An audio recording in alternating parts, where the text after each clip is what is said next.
We love the warmer weather that comes with the spring and the summer, and our gardens love the bugs that come along with those warmer temperatures. But the bugs we can expect to see over the next few months are changing. Jess Arnold is live at the Smithsonian Natural History Museum to give us an up-close look at what insects will be flying or crawling this spring or summer. I'm sure they all have a job to do, Jess, right? For the greater good. Good morning. Exactly.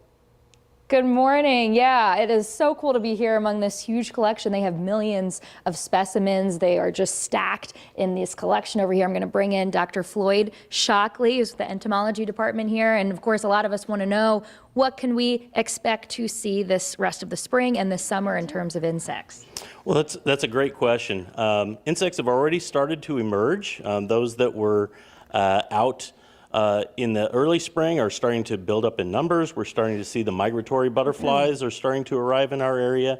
And of course, people that are getting outside are probably already noticing the ticks and mosquitoes and other things that we typically encounter when we're out in the woods or out playing around outside. And you're tracking these. I want to show you have a button behind you that kind of moves these collections so we can get a close look at what is inside as we continue to move along this way. I mean, very cool how it just moves across there. But let's take a look. You have a drawer here, I know, that has some of these mosquitoes. And this helps you track, you know, you were telling me the effects of climate change, right, over the years and how it's going to impact humans. What are you looking at? Well, so that's just one of the many things that we study here. We're studying, we're describing new species, but we're also tracking species that we already know about and how their distributions change in space and time.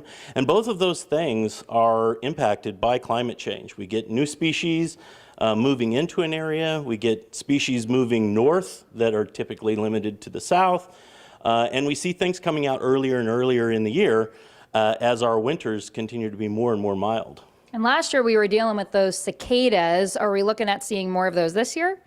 So there's not actually any full broods that are going to emerge this year, but one thing people here in the Washington area may see are what are known as stragglers. They're periodical cicadas that for one reason or another have gotten off cycle, and so it's possible that you're going to see some.